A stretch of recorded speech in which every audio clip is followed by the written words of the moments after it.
Hi, Stacks here, Schoolface MTG. Welcome back to the channel, everybody.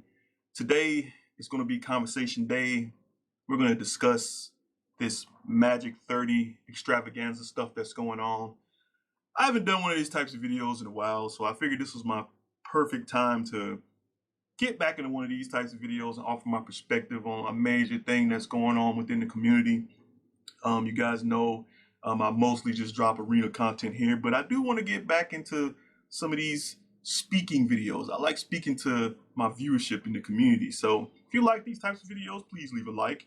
If you have any input on anything that I say in this video, please go ahead and leave a comment down below. I would definitely engage with you if you want to get into some conversation about anything that I'm saying here in this video. If you're new to the channel, please go ahead and hit that subscribe button because I would love to have you as a permanent subscriber. So with all that said, we're going to dive into this Magic 30th anniversary. I can't believe that it's been 30 years. I'm definitely a long haul player in this game. My first day of playing Magic was October 31st, 1993, Halloween night. I remember it vividly like it was yesterday. Here I was as a little kid in my vampire costume, standing in the corner, and there was this table of three guys, three older guys. They were like in their, mid to late 40s, early 50s, and they were all playing Magic. I had no earthly idea what was going on, but I was fascinated. I was standing there watching, and one of the guys, he invited me over. He had this long, scruffy, salt and pepper beard. His name was Devin, and he invited me over, and he's like, "Hey, you want to play?" And I was like, "I don't know how to play." He's like, "You can learn." So I sat down. He slid me one of his decks, and I learned right there. He was teaching me right there on the spot. Magic was a much simpler game back then. Those were that was in the beginning days, so there weren't as many things to remember, as many abilities and evergreen abilities and different set abilities to remember like it is today. So made learning the game a lot more easier if you learned back then in those days, like I did. But yeah, that was my first day playing the game, and I've been playing ever since. So it's safe to say that Magic has a cemented place in my heart and in my life, as I'm sure it does a lot of you watching this video. So there's a lot of feelings concerned around, centered around Magic 30th anniversary. For a lot of people, there's been 30 years is a long time investing into this game.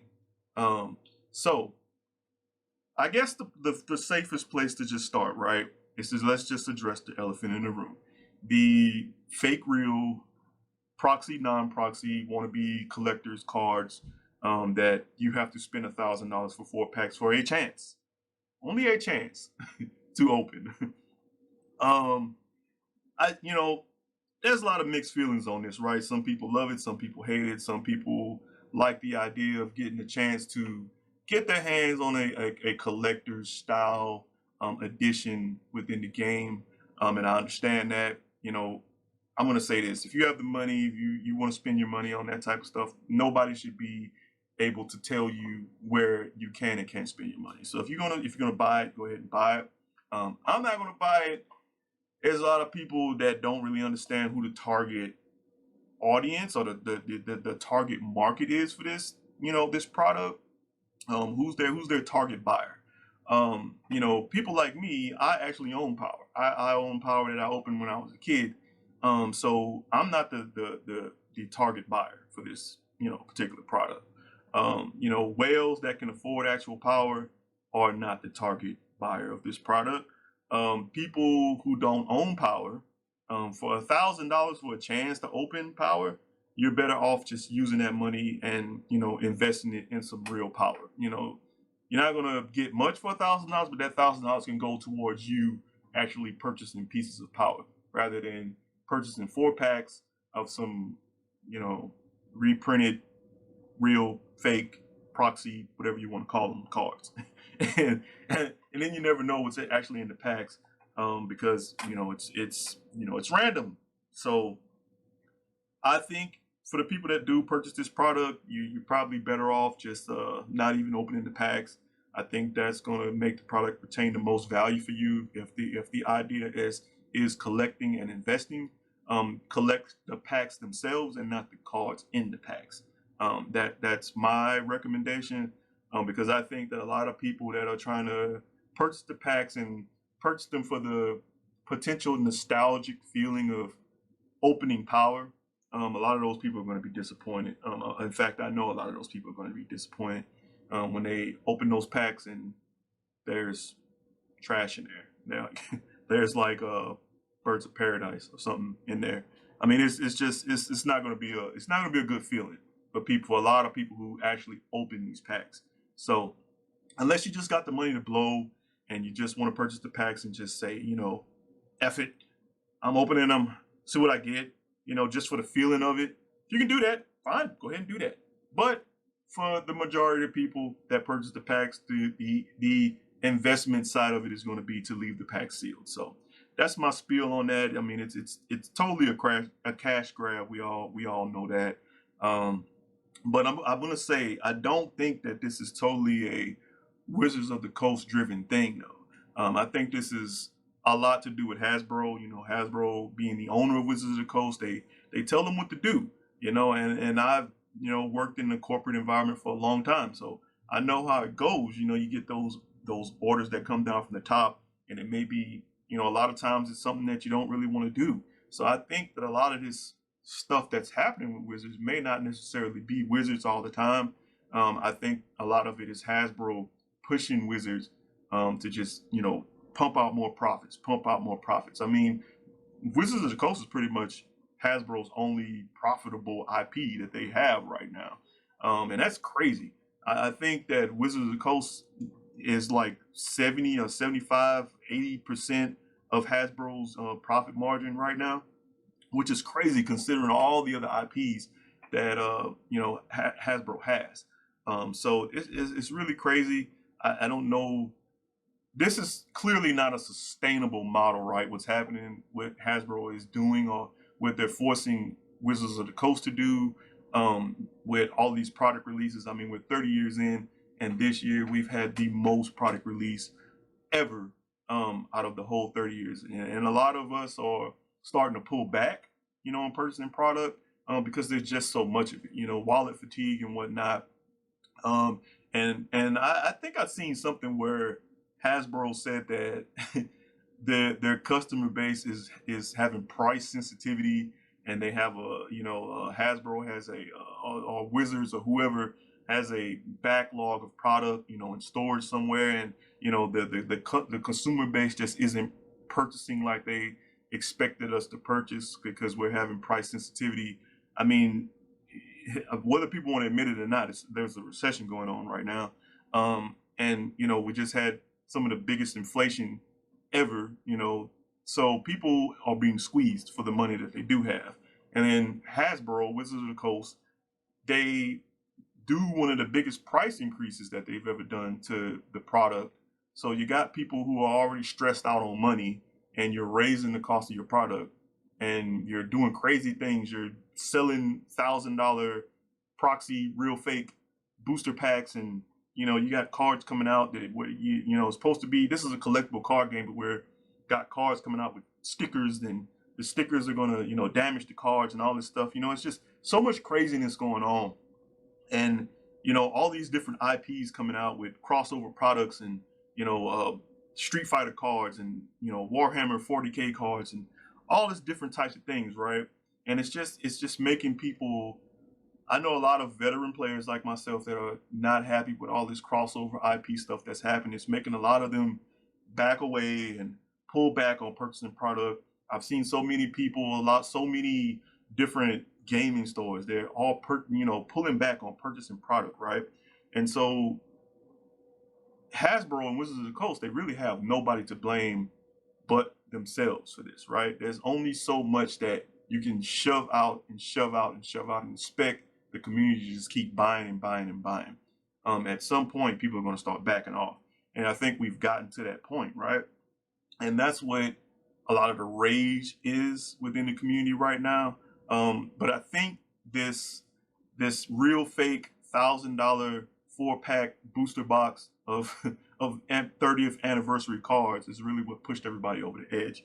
Because here we are at a cornerstone. We're at a milestone point within within Magic the Gathering history, right? We're at 30 years. 30 years is a long time for anything to go on, right? And Magic is healthy. It's a healthy game. The player base has never been larger and it's still growing. And instead of Wizards of the Coast and Hasbro giving us something that positively could unite the community, something that everybody could purchase and buy into and just experience together as a community. You got the 30th anniversary coming up in Vegas, and you got the online play happening and all this stuff, right? And instead of them uniting everybody with something that everybody can have and everybody can buy into at all levels of the game, you got real fake $1,000 4 booster pack proxy things happening for $1,000, $1,000 with no clear target as to who that is directed at, and it's just appalling to people. I mean, like I said, I get it. Wizards is a company, Hasbro is a company. They're in it for the moolah, baby. We get that, right? But everything within the community, it seems like everything we're saying is just an afterthought to them, right? They're not really listening to what we have to say. They're not listening when people say they don't want that or they don't want this. Every time a product drops, the community will express extreme hate towards stuff all the time. We see it all the time. Every time a different IP secret layer drops, every time a crappy product that we don't like drops, the Pringle cards, keep constantly happening. You want to know why all that stuff hasn't been fixed, right? You want to know why? It's because people still open their wallets. People still open their wallets. You can talk with your mouth all day. You can talk with your fingers on social media. You can go on. You can post things. You can be outraged and all that stuff. But at the end of the day, people still open their wallets. And so until people close their wallets and start talking with those wallets closed, they're going to continue to do these things. The Pringles are still going to keep happening. All these different crossover IPs are going to keep happening. As long as people keep opening the wallets and buying things, they're going to keep happening. So the only way to speak to a company is with your dollars. So when we start pulling back our dollars, like what's happening now, eventually they're going to have to step back and say, "Whoa, wait a minute, we're screwing up the moolah here. We got to make some changes. Maybe it's time that we start taking into account some of these things that the community is saying." So until that happens, until it starts hitting them, and it's already starting. I mean, Hasbro, they're suffering. Their stocks are down. They're completely riding on Wizards right now. So when we start holding back our money, holding back our dollars from Wizards, then Hasbro's not going to have any choice but to listen to what everybody's saying. So that's my spiel on that. That's what needs to happen if we're expecting any change. All of the ravaging on the internet, all the fighting with each other, that's not going to do any good when it comes to what Hasbro is doing and what Wizards of the Coast is doing. It's only affecting us as a community. And I think at a time like this, with 30th anniversary, this big milestone in Magic, I think we as the community, we as the player, we need to figure out ways to unite ourselves, which, crazy enough, this whole real fake $1,000 proxy stuff has united the community to a certain extent, because I've never seen, people on both sides of the fence, the collectors and the player base who wants, the cheap, affordable cards, have actually united on this topic. But it's in a negative sense because it's to attack Wizards and Hasbro, right?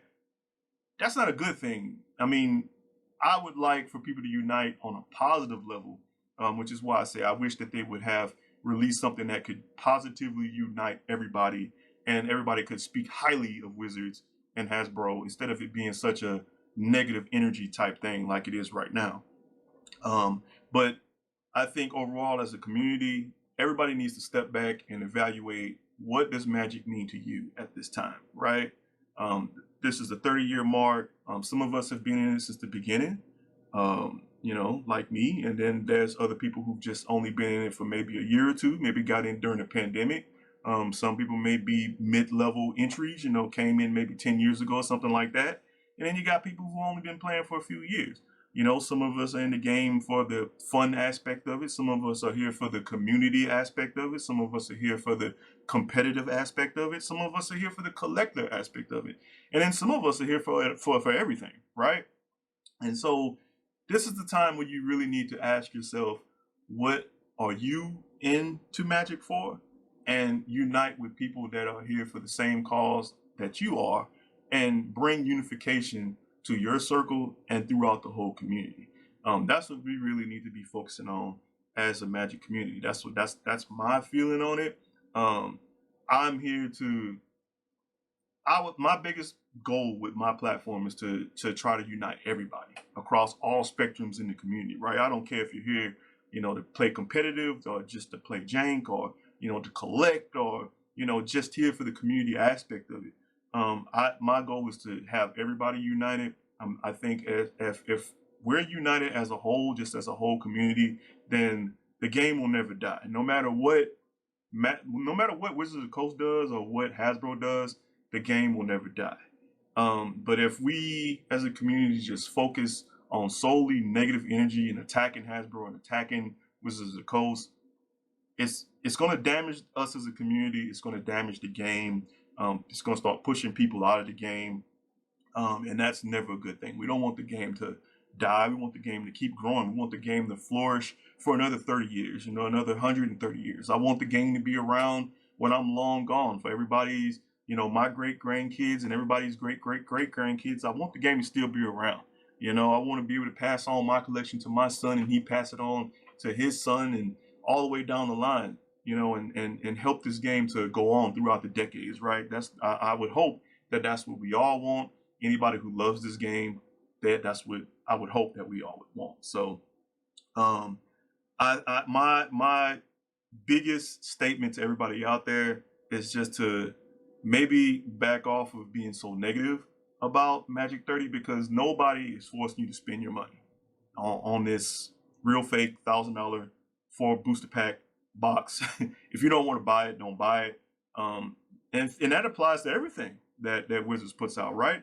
I mean, everything isn't for everybody. I mean, even Wizards says that you don't have to be mad about a product just because you don't like it, or you don't want to buy it, or you can't afford it.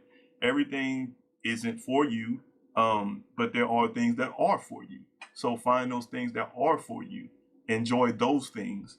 And if there are things that you want to be for you that maybe that are not for you right now, like say maybe you can't afford it, then find ways for you to get to a point to where you can afford it. Everything in life is attainable. You know, all you have to do is just have a goal, have a plan, and accomplish it. Everything is attainable. So never feel like anything is out of reach for you. Keep positive spirits about everything, or at least try. You know, I mean, we are human. Everything in life isn't going to be positive, but you can at least make strides to be as positive as you can be towards every aspect of everything in your life, right? And so that's my spiel on it. I'm going to be doing some Magic 30 video drops here on the channel, where I'm going to be talking about, you know, 30 years of what's the best top 10 commanders, you know, top 10 30. I guess that's what I'll call it. Top 10 30 video drops on the channel. That's what I'm going to be doing here. So you're going to see those dropping, where I'll be talking about, you know, the top 10 commanders throughout 30 years of Magic, the top 10 green creatures, top 10 black creatures, top 10 spells, you know, that type of thing throughout the 30 years of Magic. And we're just going to, you know, do some reviews of 30 years of what has happened, what do we have now after 30 years of this game being out, and what is the best of the best after 30 years. So I think that's a fun video concept. So I'm going to be dropping those. If you want to, you know, make sure you're here for those, and you haven't subscribed, go ahead and hit that subscribe button. As always, I appreciate you all for being here, and I care about you, all of you, every single one of you. So hit that subscribe, comment, be sure to be here for the jank videos coming, MTG Arena. Don't miss out. And until next time, kids, don't fall for tricks.